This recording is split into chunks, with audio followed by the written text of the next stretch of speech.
In the spring of 1220, the city of Samarkand was one of the wonders of the world. Its blue-tiled domes glittered beneath the Central Asian sun. Its bazaars overflowed with silk from China, spices from India, glass from Syria, and scholars who spoke a dozen languages. For 5 centuries it had stood as the crossroads of civilization, the beating heart of the Silk Road. Then, in just 8 days, 200,000 of its inhabitants were methodically put to the sword on the direct orders of a single man, Temujin, better known to history as Genghis Khan. This was not a battle gone wrong. It was not collateral damage. It was deliberate, calculated annihilation. Genghis Khan did not simply want to conquer Samarkand. He wanted to erase it as a warning to every other city that might dare resist the Mongol tide. And the most chilling detail of all, while the streets ran red with blood, Mongol officers walked calmly through the carnage, selecting the most skilled artisans, engineers, and craftsmen, sparing only those who could still be useful. Everyone else, men, women, children, the elderly, was marked for death. To understand how a city of 500,000 souls could be reduced to a ghost town in little more than a week, we must go back to the events that brought the Mongol storm to the gates of Samarkand. The year is 1218. Genghis Khan, now in his late 50s, has already united the Mongolian steppe under one banner and begun the greatest conquest in human history. His armies have swept across northern China and are pushing west into the Khwarazmian Empire, a vast Muslim realm that stretches from the Caspian Sea to the Hindu Kush. The spark that ignited total war was deceptively small.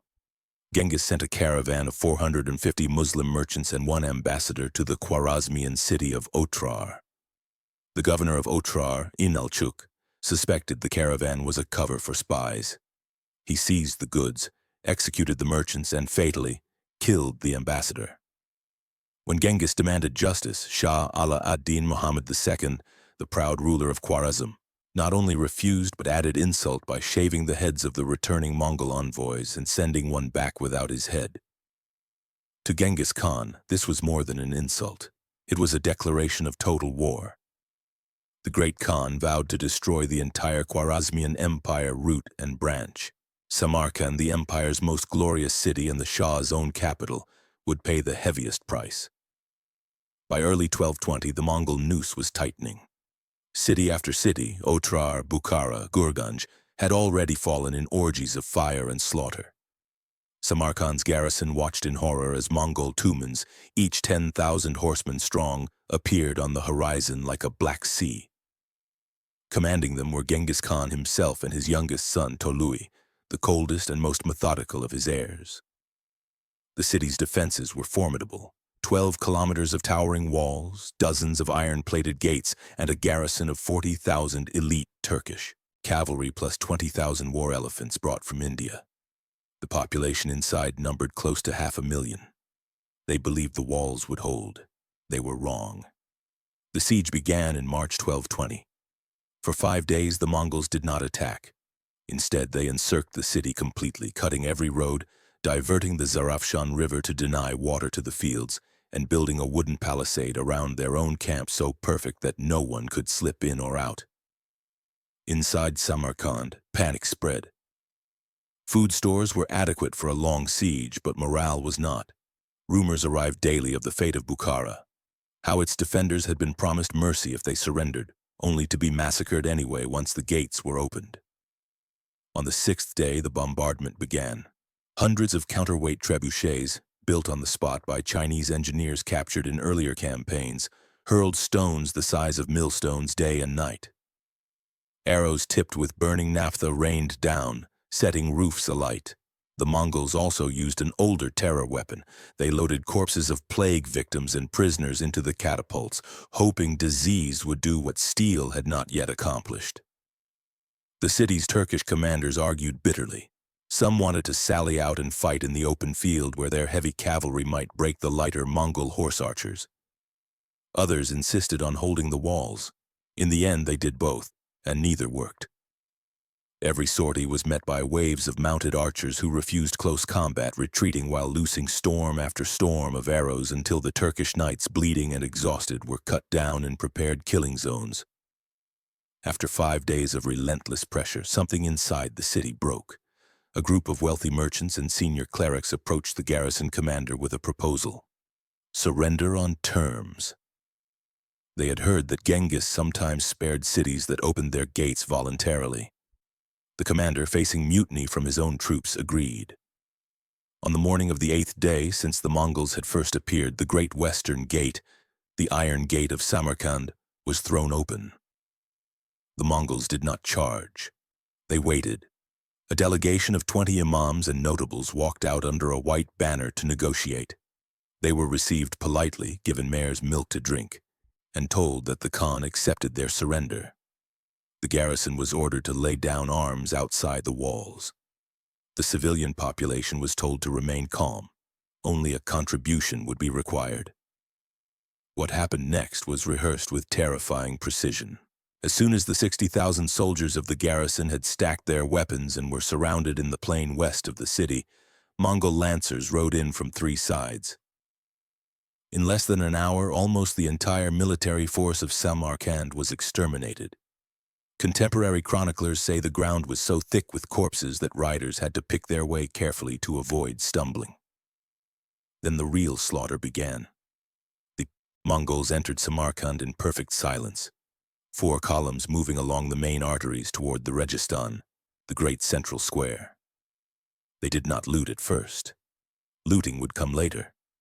Their first task was selection. Officers carrying tall red standards walked ahead of each column. Behind them came specialists, master builders, siege engineers, armorers, silk weavers, astronomers, calligraphers, and papermakers. Every workshop, madrasa, and palace was searched. When a craftsman was identified, he was dragged into the street, his name and skill shouted out in Turkish or Persian. If the officer nodded, the man's life was spared. He was tied with a rope around the neck and led away to join the growing columns of the useful. If the officer shook his head, a soldier stepped forward and cut the man down on the spot. By the end of the 2nd day inside the walls, approximately 10,000 artisans had been sorted and saved.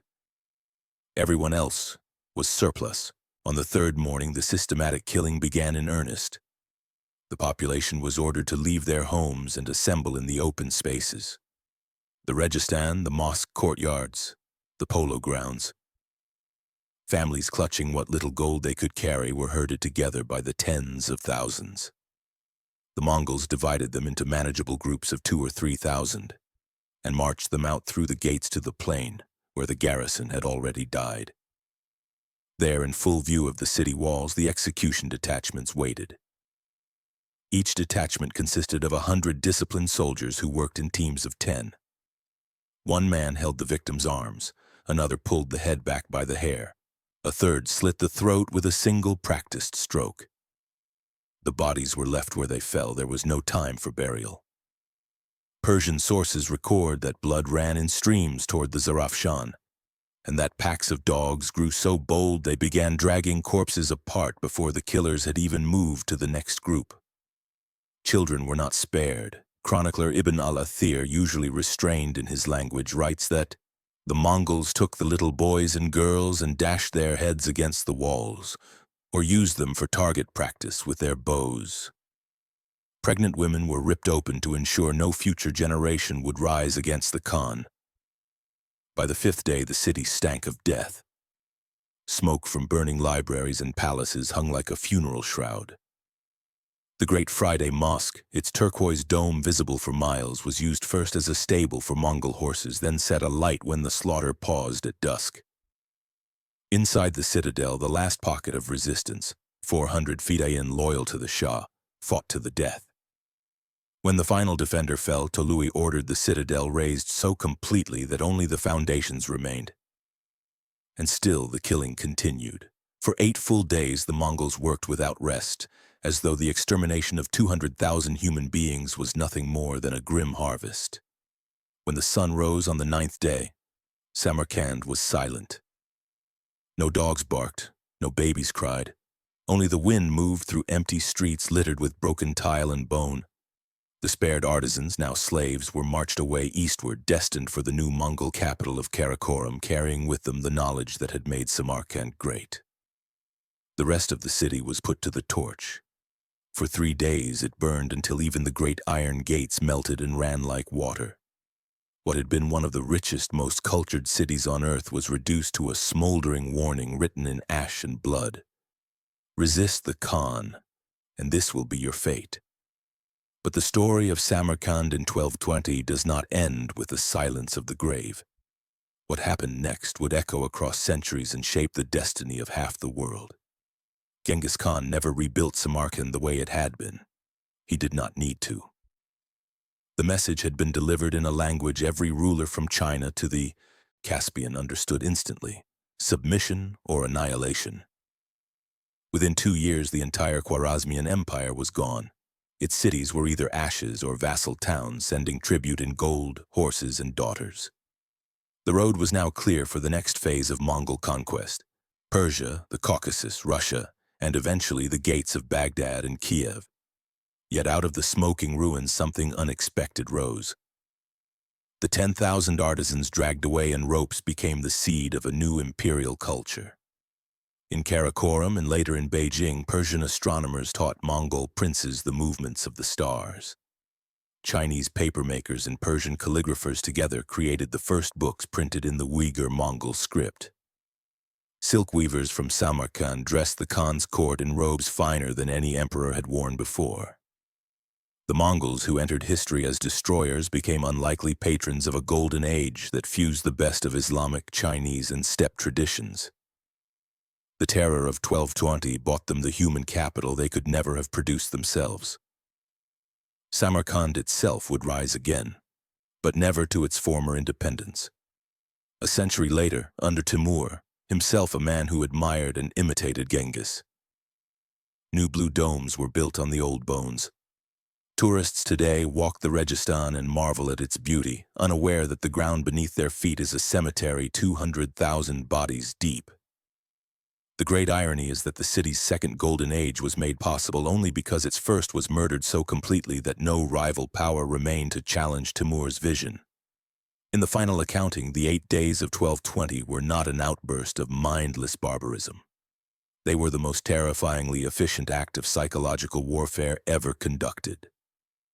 Genghis Khan understood something modern generals still teach in staff colleges.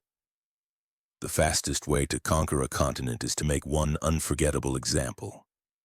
After Samarkand, most cities opened their gates at the first sight of Mongol banners. Hundreds of thousands died so that millions would not have to. History remembers Genghis as the scourge of God, the man who turned the 13th century into an age of catastrophe. But it also remembers him as the creator of the largest land empire the world has ever seen. An empire whose roads were so safe that, in the words of Marco Polo, a maiden carrying a pot of gold upon her head could walk from one end of it to the other without fear. That peace, the Pax Mongolica, was purchased with the blood of Samarkand's 200,000 innocents. Their screams fell silent 8 centuries ago, but the echo still rolls across the steppe whenever a nation contemplates defiance against overwhelming power. This was Samarkand 1220, a city that had to die so that an empire could live.